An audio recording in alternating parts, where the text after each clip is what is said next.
I'll be watching the recording. good, good morning, and I'll wait for everyone else to join in. You hear me say good morning a few times over. Corrie Thorne, the spiritual healer, coming in to do my daily cards. So just waiting for some people to get in and to join in here with me. Welcome, welcome, welcome. I do also make sure that I'm on both. Good morning, Heather. And Ashley, good morning. Tracy, good morning.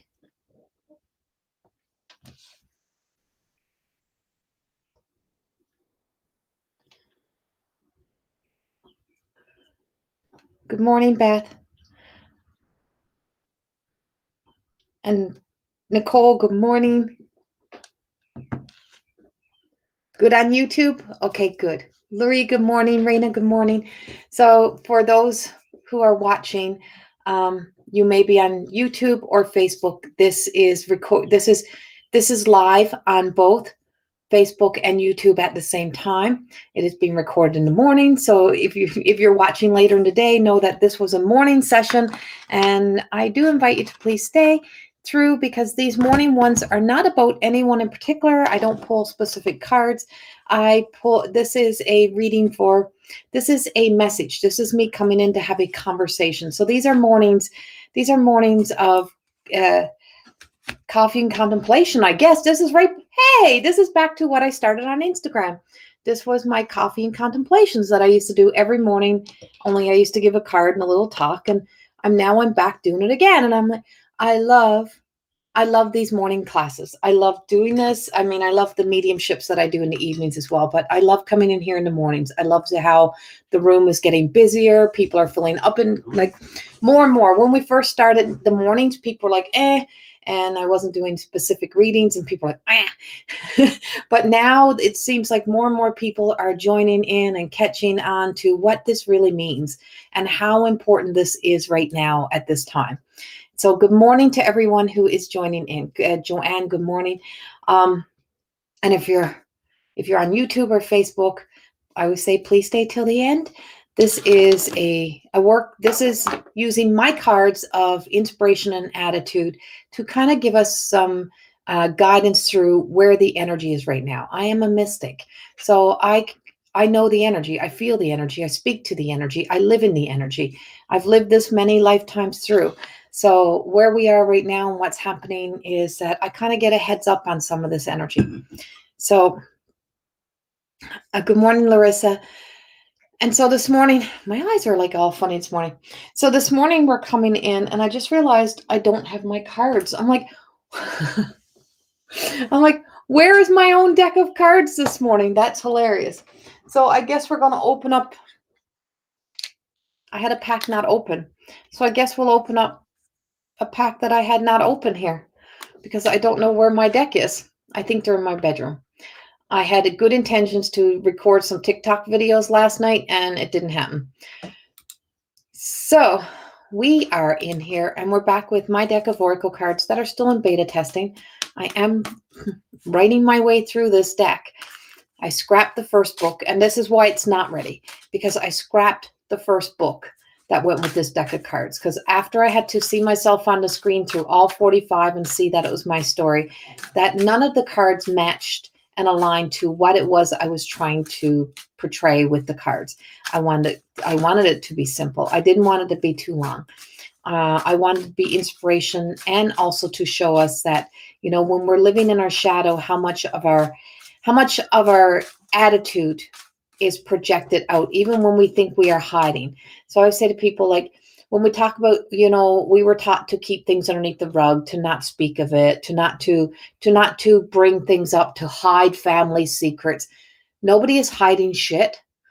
Nobody's hiding shit. Nothing is hidden, and it's exposed, and it is showing. You are wearing it in your aura. You're wearing it in your energy. You're wearing it in your attitude. You are wearing it in how you treat yourself and how you treat others.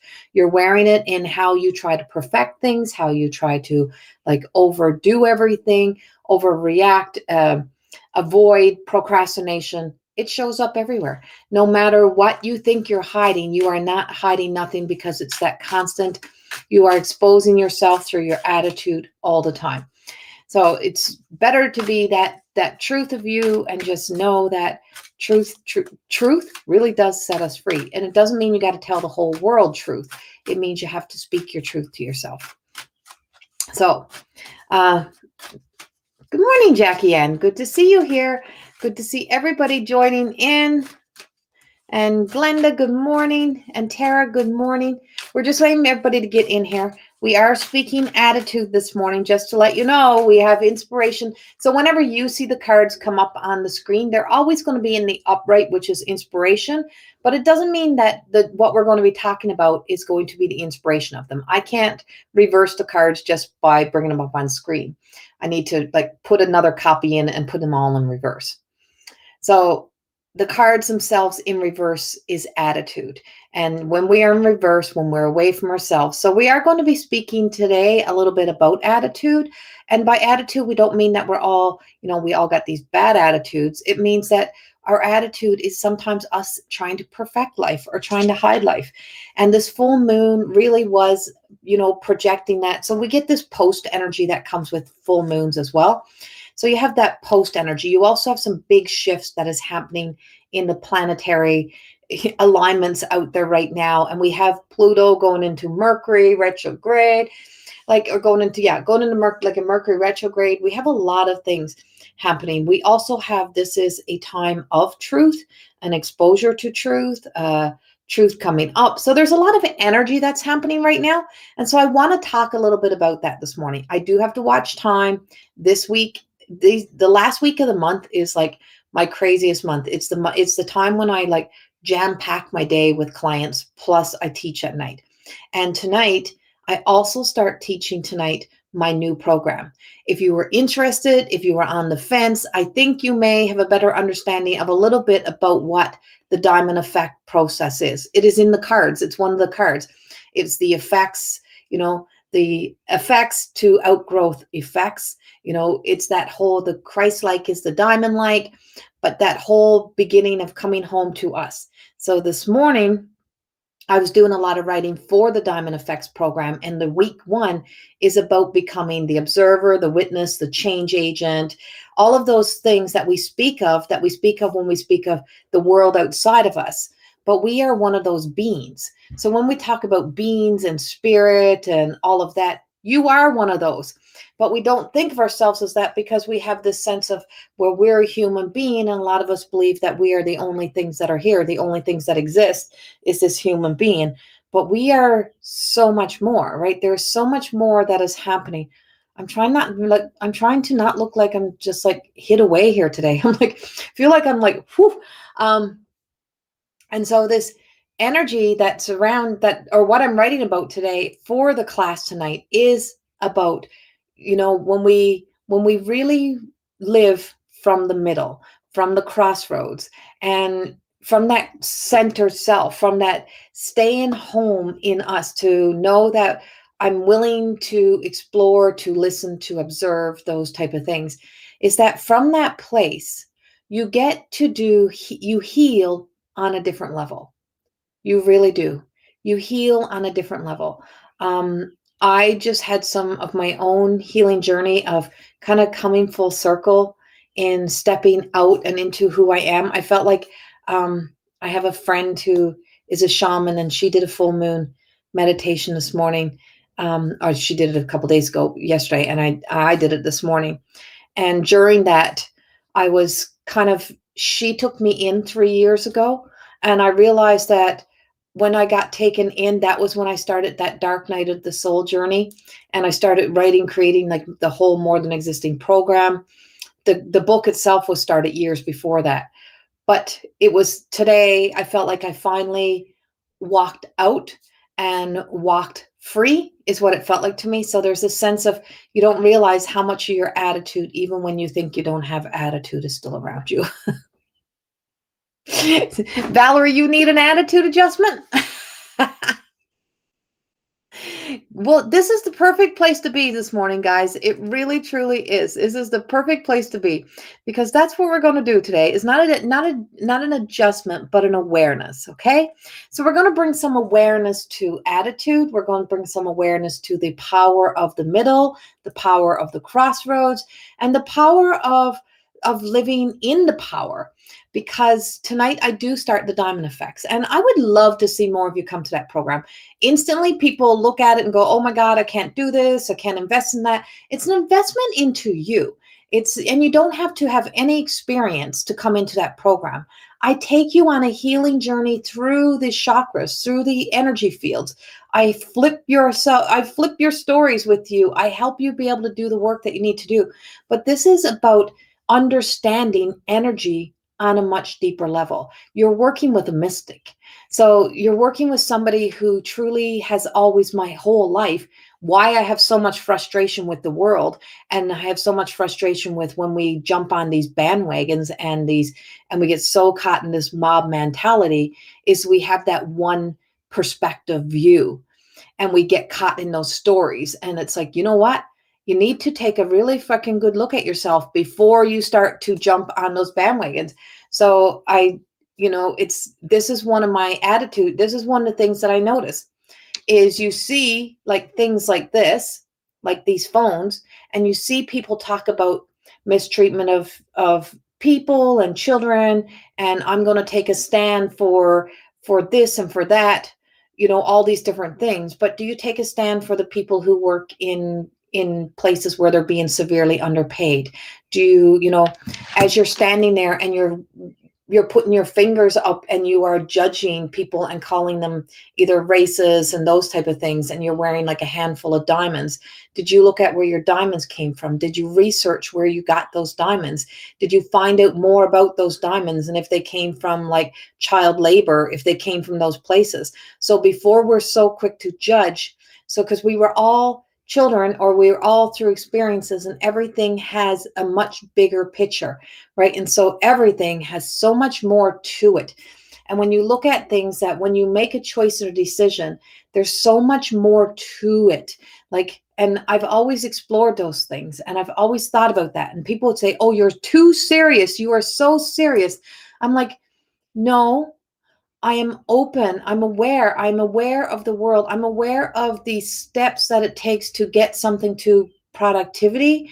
I get what it is to get someone to be the top of the food chain. I get what it is to want to sell something. I understand because I am looking. I am looking at the broader picture, the broader spectrum. I have the ability to see beyond color, is what we call it. I have the ability to see the spectrum of something, to see the broader spectrum. So to be so on board here, you may be a hypocrite to something else over here. The same thing when you're going through your healing journey, you don't realize the things that are in your healing journey of you say, I'm in support of everybody who has gone through abuse. Right. So that was one of my big things, is that when I became aware of the habits, when I became an observer of my own life, I start to recognize habits that I had that would come up when I would get anxious and I would get worked up. And I'm like, oh my God, I have been doing this since I was a child. And some of these habits are childlike, but they're also destructive. Some of those habits are destructive. And instead of speaking up my truth in the moment, I'd find myself like scratching different parts of my skin and scratching. And I'm like, what is that? So when I became an observer of things that I just thought was normal, and I realized they weren't, I started to discover a deeper rooted story to the why behind my habits, to my attitudes, to the things that I was doing in life, which I really had no idea of, but my body had stored these memories. My body had stored these experiences. And I don't want to dig up most of it because there's no point in it for me, not for where I am. But what I have come to discover and become an observer, and that's a whole part of the diamond effect, is you become a witness, an observer, a change agent in so many different ways when you can live in the Christ-like. So when I start to discover things like abuse within my own life along the line, I went to first the place of, F that, how dare that happen? But then I start to look at it in a bigger picture. If I'm in support of people who've been through abuse, then the same person who contributed in any way to abusing me obviously would have been a child who would have experienced this, or a young person who would have experienced that abuse, who would have been someone who would have gone through this as well. So it's not that I justified the behavior. I learned a new level of compassion. I learned a new level of compassion that would not let me sit in this world and within myself with a deep-seated hate for people who all would represent, say, being a man or being a woman or being an adult that would have a certain image of face of what I thought I should have a hate on for. Because the hate that you build up inside of you becomes so all-consuming. And when it becomes all-consuming, you can no longer see. And when you cannot see, when you become blind, when you become emotionally, spiritually blinded, deaf to everything else, you close yourself off and you get this narrowed in objective, this view, this attack upon the world, or a need to believe that I have to keep digging it deeper and deeper and bury it and bury it and bury it. So you become so deep in that story that you're not realizing the effects that it is having on so many other areas in your life. And the power of forgiveness means that it has to have compassion. So when you can learn the power of compassion, you start to have a new level of compassion even for yourself, but also for the experience. So it doesn't justify the behavior at all. It doesn't mean it's okay, and it doesn't mean you should not deal with it. It means you have a compassion that if we want this to change in the world, if we really want this to change in the world, we have to look at how this happened. And that's why we need history to say, okay, if this happened, if this is happening generation after generation after generation after generation, what do we need to change as a human race? What do we need to change within our own family dynamics to be sure that this does not happen again? And that's living from the middle and from the crossroads. That's not laying blame out on the world and spewing your crap out everywhere, or becoming so narrow-minded that you get so laser focused that you're not realizing that the world is full of these things, that the world has all of these little clumps, and that we have so much attitude happening in the world. We have so much of justifying this bad behavior, so much of saying, you know what, I can do this and I'm going to do that, and I'm going to beat that person down, and I'm going to take that person down, and I'm going to destroy their lives, and I'm going to ruin them. Is that really going to bring the change? So when I became an observer of my life, it meant that I had to observe me. I had to start to see the child essence that was still alive within me. I had to see the parts of me that was still reacting and responding, and the parts of me that was showing up in relationships, and the parts of me that was allowing behaviors in relationships, including more abuse. Abuse continues because most times, most people don't know they're abusive. Did you know that? Did you know that most people who are emotionally abusive has no idea they are emotionally abusive? Do you know why they don't know they're emotionally abusive? Because we have a whole world that's emotionally abusive.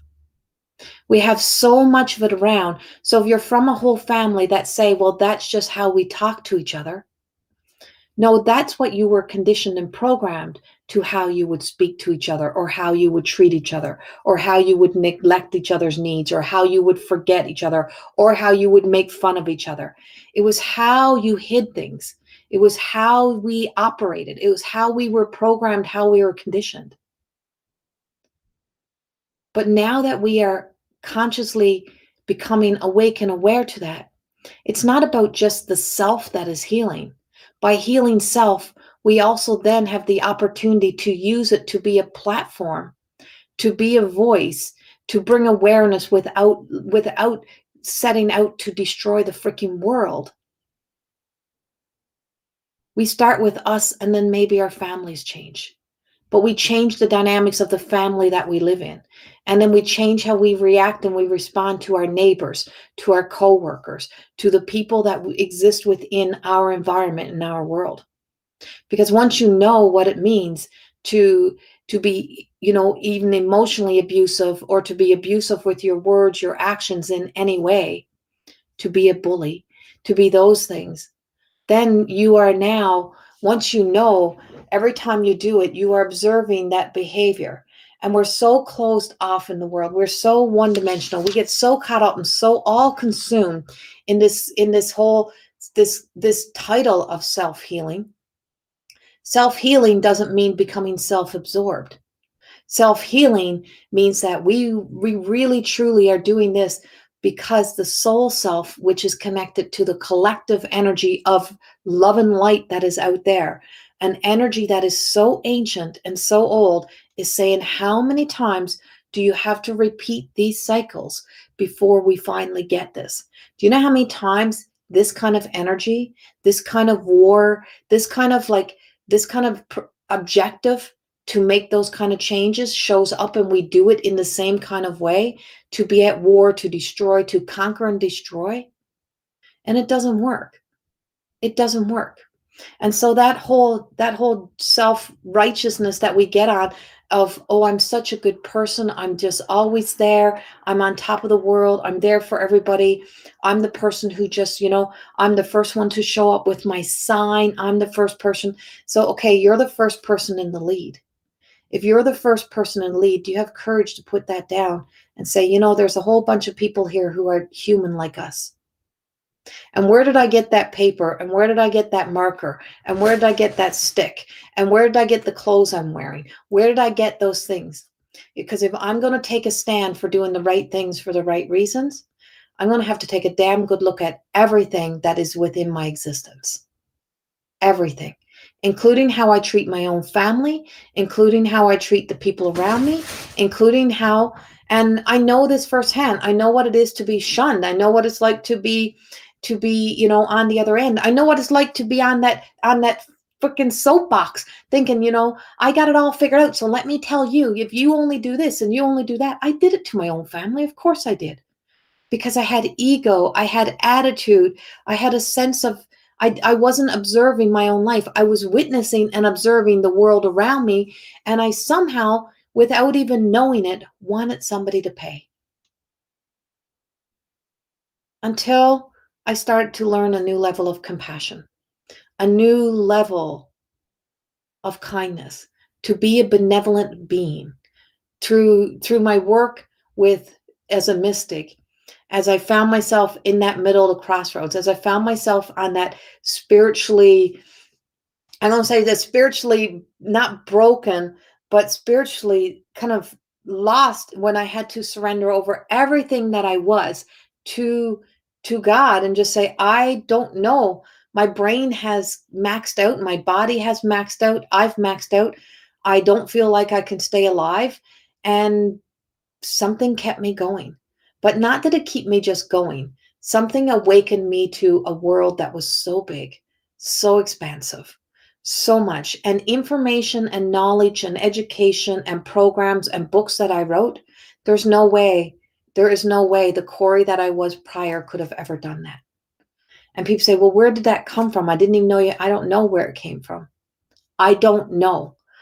And if I don't know, it's like it has to be such a space and a place that is so beyond us. So the world has to be much bigger and vaster. Who we are inside and within this being of us has to be so much bigger, that when you can allow yourself to go through. I traveled back through every bit of my attitude, through depression, through loneliness, through abuse, through those things, and I caught my own behavior. I caught my own actions and reactions, and I looked at them and I explored them. And if I want to be a change, if I want to see that change in the world, if I have to be that. And that means, you're not so quick to I'm not so quick to jump on those bandwags. I'm not so quick to jump on somebody else for their choice and their decision. I want to know a little bit more. I am curious. And the curious is to become that explorer. And so it's every statement that I ever make is, I wake up every day as if I don't know. I wake up every day as if I have something more to learn. I say, I don't know. And it's like, I could be wrong. My statement is, I could be wrong. This is how I'm feeling, but I could be wrong. And there's so much that comes when you set your attitude free. And it's one thing for us to say, oh, I get that. I understand that. Have you traveled the journey? I get it. Or I know. When we always say, I know, I don't need you to tell me, I know, I know. Or you mimic it through somebody else's behaviors. Mimicking through somebody else's behaviors is still not the same as letting everything go. When you let everything fucking go. And that's where I'd been. I had to let everything go. I don't even know if I even knew how to walk someday because I just could not find even that breath. And it really was a major, massive attitude adjustment. It is that whole soul connection that says, really, you think you do? Like, let us show you. Let me give you that attitude adjustment of love, not of another judgment upon you, to take away all judgment, to let you make all of those choices, all those decisions, and that for you to have to see what you're doing in your own actions and your own behaviors, to catch them in the moment, to get there with them, and to be able to be the mystic that I am, or to be able to be this person that I have become. And by I am, I mean the power of God. I don't mean that I'm greater than anybody or anything. It means by the power of God's will, I allow myself to give over so much more of who I am to do the work of the highest good, to be able to stay in the middle in the crossroads. And of course, there's times I'm a freaking human. I want to get mad and I want to jump on board and I want to become the keyboard warrior. Are you stupid? You want to do that sometimes because my frustration level with the human world sometimes becomes that high. Or when I hear a whole lot of what I've just given in my writings and my work and nobody has listened, and then I hear one celebrity stand up and give this speech and I see everybody stand up and go, yes, yes, yes, that's exactly what we need to do. And I'm like, I've been doing that for 20 freaking years, but nobody wanted to hear it. And it was like that was attitude, right? That was attitude. And there was such attitude that was behind it that it causes you frustration in your own life. And being able to move beyond that frustration and say everybody is on their own spiritual journey. You're not here to awaken all. You're just here to keep recording, keep making videos, keep writing, just keep doing what we ask of you. And stay in that middle road, because this journey was never about anybody else. All this writing, all of this was never about anybody else. I never wanted to fix anybody else. I never wanted to give it to anyone else. This was about me on my knees, begging, crying for help. So broken, so unknown, so frail, so constant in the battle of weight, of everything else. And it's not about, oh, honey, don't matter about weight. That's not it. It was all the stories that build up to the big stories that you tell yourself that holds you hostage. And those energies that come with that, and all that we do to thrive, to drive, to be a workaholic, to be a perfectionist, to be all of those things, to want people to be able to love people so hard that you want people to live better lives. And because people are not listening, really truly stepping back into who I am as a mystic meant that I would never stop loving. I would never stop loving, but the difference is you have to learn to include you, right? And it's hard for people not to have, an opinion. Everybody has opinion. Everybody has a view. Everybody has a judgment. Everybody has criticism. And the moment you start to speak, the moment you even start to speak this, somebody has a thought. Somebody has an opinion. Somebody wants to nurture that pain in that moment. Somebody is there saying, oh, honey, it's okay. Why do we want to do that? Who's that for? That's so that we don't feel our own energy of what we are existing within ourselves and say, what is this reminding me of within me? What is this? What is this that I am witnessing, experiencing within myself at this very moment? And so this is the alchemy of life. This is becoming the alchemist of it, that every time you take the trip around the sun, something else changes. Something else, nothing will ever be the same, but it should always be a little bit better than the last time you took a trip around the sun. You should have gotten some wisdom, some knowledge. So if you're repeating the same thing over and over and you got the same attitude and you're telling the same stories and you're doing the same shit that many times around the sun, it's time to stop. Get away from the sun because you'll scorch. Just get out of the heat. Get out of the limelight. Get out of the energy. Get out. Move out of your own way and surrender it over. And I mean surrender all of you over. And ask and allow. Allow for yourself to receive the ultimate attitude adjustment. And trust me, it's life-changing. So this card that I just pulled for this was the alchemist, the creator. And so to some degree, you are the creator of your own stories, your own realities, your own suffering, the time of misery, how much time we spend in waiting for someone to pay the ultimate price for what happened to you in the past. Waiting for someone to see your worth, your value, waiting for someone to make you famous, waiting for someone to bring light upon how great you are, waiting for someone to fall in love with you, waiting for that perfect person, waiting for that. You spend a whole lifetime waiting, which means you're just existing, right? And when you're fighting for the cause and you're fighting for so much that you don't realize that all that fight has made you an enemy with yourself. You've become such an enemy with yourself that you cause disease, illness, depression, anxiety, all within you. What does that tell you? What does that tell you? Got to stop and breathe for a minute. Okay, that was channeled. Good morning, everybody else who have joined in with us. Yes, Raina, wow, I get it. I can so relate. I need to look in that mirror again. So in the work, Kim, like in my second book that's coming out, it's beyond a reflection. It's not look into the mirror. Is when you look into the mirror and the eyes that are looking back at you, let them look deeper into you. Let it look deeper. Go deeper. I forgave my abusers long ago. I had to be set free to live, right? And so, yeah, and so when you look at the stories of the abusers, when we look at the abusers, and we all have the archetypes, and the best that you can become is a listener and observer, right? There's just something about becoming that. When you can become that of your own life, when you can start to really listen to the soul self speaking to you. When you look at the words that we use, is that when we look at the people, when we look at society in general, we look at families, we look at parents, we look at grandparents, they were all children. And we were all innocent until somebody told us we were not. We were all innocent until somebody took that innocence.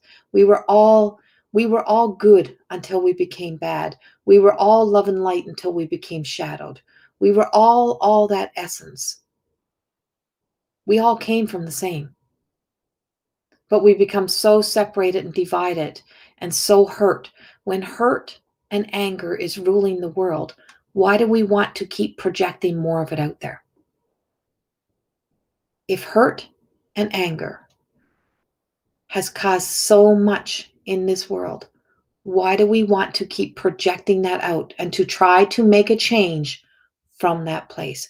Why do we believe that hating on somebody, turning somebody into an enemy, canceling them out, why do we believe that that will change the world? But it's funny, we have compassion for places that have an objective, but we don't have compassion for our neighbors who may think a little bit differently. You have compassion for somebody who may have been at war with your country, but you don't have compassion for your own family. How is that? How can we disassociate ourselves and disconnect that far away from humanity that we can have an a la carte to our stories? That we can really get into the a la carte of what we pick and choose to be a good human, to do a right thing. We can say, oh, we ultimately forgave another country for war that we were at, 100 years ago. But my neighbor or my friend or my family, I can't forgive. How's that? How is that? What makes the enemy that we create any different? Right? And so why is it the objective that the ones that we have an a la carte of who becomes the enemy and who does not? What is it serving to your attitude, to your story, to your objective, to what you want to believe, to the stories you want to create? It's a big place to have to look. It's a big energy to have to explore. And it's not something you change overnight. I have been at this since I was a little girl. You have to remember, I am 50. I have been doing this since I was small.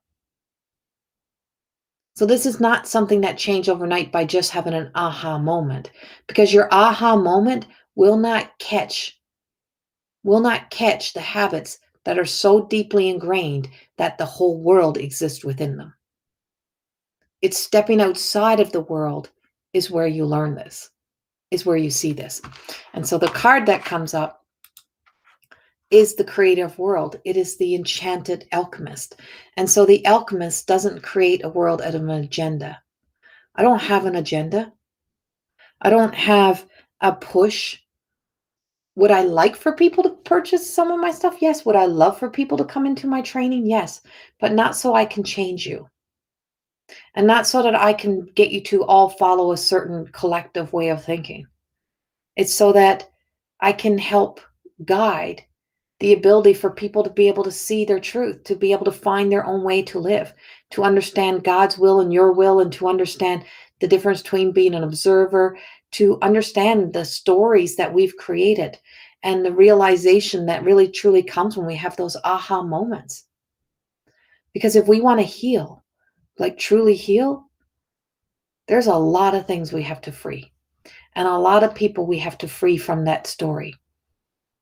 It's like the freaking fly trap, right? It's like when you put out one of those sticky fly traps because you don't like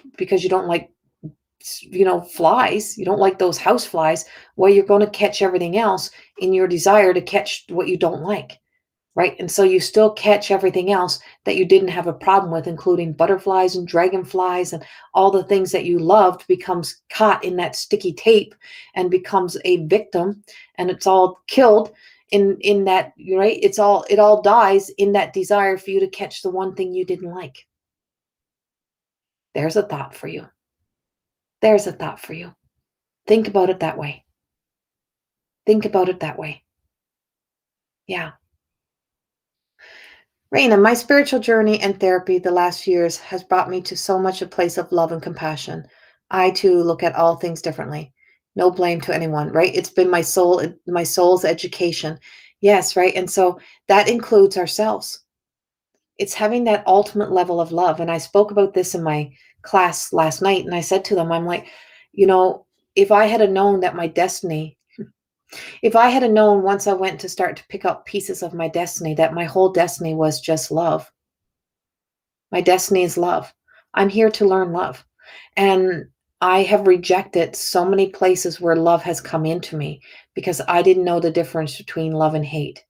I didn't know the difference between love and abuse. I didn't know the difference because I had such an attitude and I had been so conditioned in so many ways. And it's not that it was never anyone's intention to do it. It's we don't know better. But once we know better, we do better. We try to do better, right? And so that whole destiny, and that destiny that you keep seeking and searching and to live on purpose, is to, I need to know my purpose, is to live on purpose. It's to the destiny that I'm here is to deeper understand, learn, and discover love and whatever love encompasses. And that's the journey of a mystic, is each and every time we come is to accumulate more and more and more of what that light and love really means and how deep it really goes, and finding your way to that.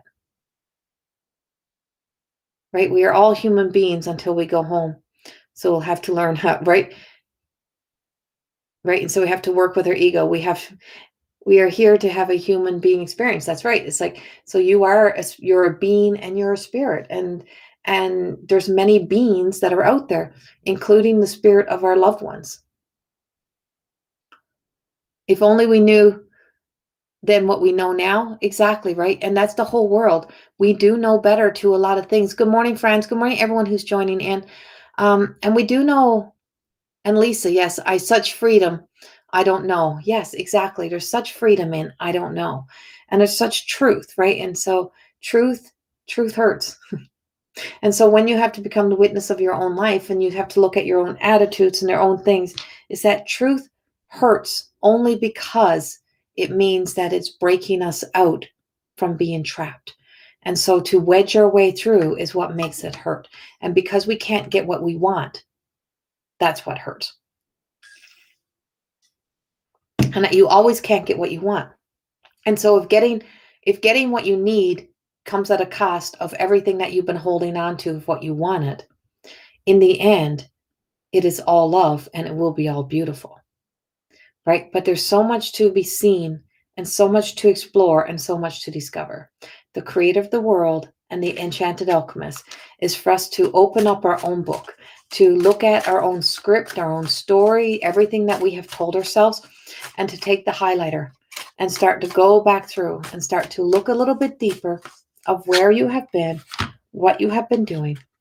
And the middle road is to be the eye of the storm. And so this is card number 17, which is serenity. And the writing is wrote for this one because Lisa actually wrote this, because this card is inspired from a picture that her daughter took of her. And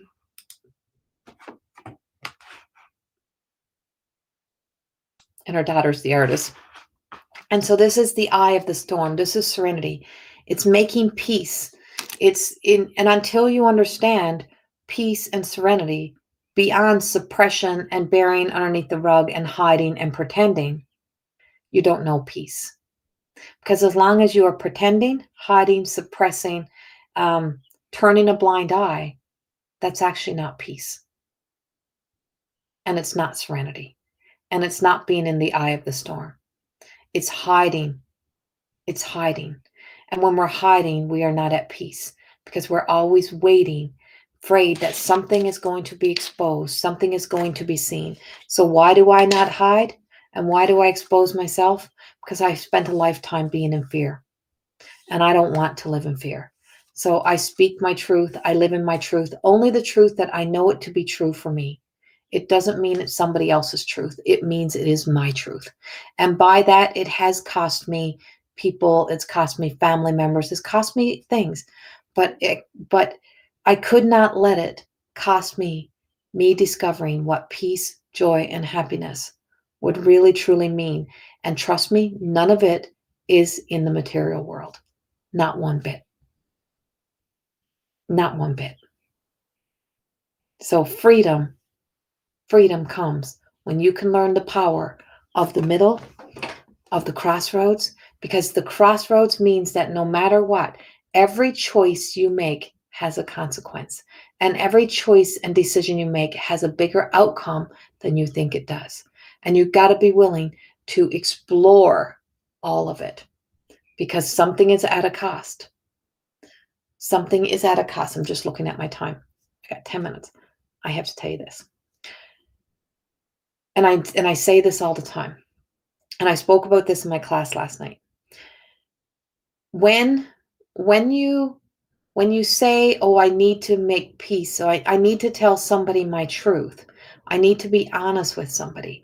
And you tell them, and I always say this is the passive aggressive that I speak about, is that you come in what you think is not an attack. You come in and say, oh, I really feel like I need to tell you this. Don't think it's you. It's not you. It's me. But I need to tell you this. And I need to give you this. And so you fill it up with bullshit. You fill it up. So you come in for the landing. So so what you want to say is not like a crash landing. You think you're softening the blow. And you want to convince yourself that you're softening the blow for somebody else. So it's like you fluff it up. And then you walk away and you say to yourself, and they say to you probably, oh, well, yeah, that's okay. I get it. I understand. And then you walk away and you're like, oh yeah, because I told it in that way, and because I said yes, I knew.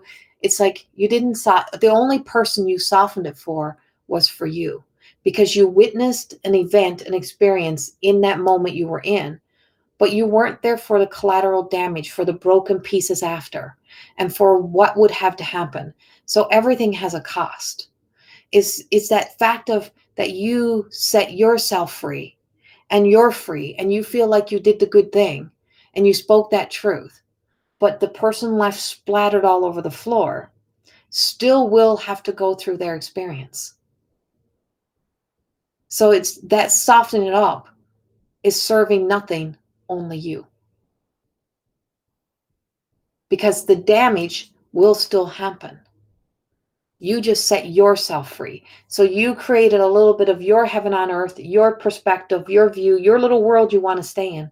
Whereas that's my problem. I've always seen that. I've always known that. And I always think of that. And so half the time, I would never say nothing, because I knew that no matter how much you tried to soften it, it was going to be the exact same outcome.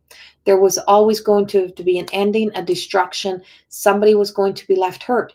And that person was now left with an energy that I could not take back. Right. And it's always there. It is that is going to be left there. And that is such a truth. And so no matter how much you soften it up for, most times you're softened up for you. And when you can see those things, you start to really, truly contemplate how you communicate to people, how you speak to people, how you show up into the world, and really process through, is it going to be worth what I know it is going to cost someone else? As much as it's going to cost me. Sometimes the truth has to come out sometimes, but how we give it, and the fact that we don't live in the oblivious world that we think that we soften it up and they're not really hurting, because they are hurting and their hurt is real. And so even though you can't change it, you may, there's doing the best that we can to cause less and less amount of that makes a difference.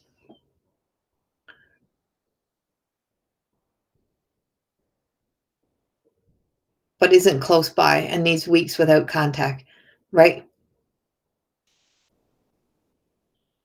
I know we're supposed to give it all to God. I know, and I do, but yes, exactly, Raina. That's a very hard one, right? It's such a and because they're old, because they're grown-ups, it's a hard situation to be in.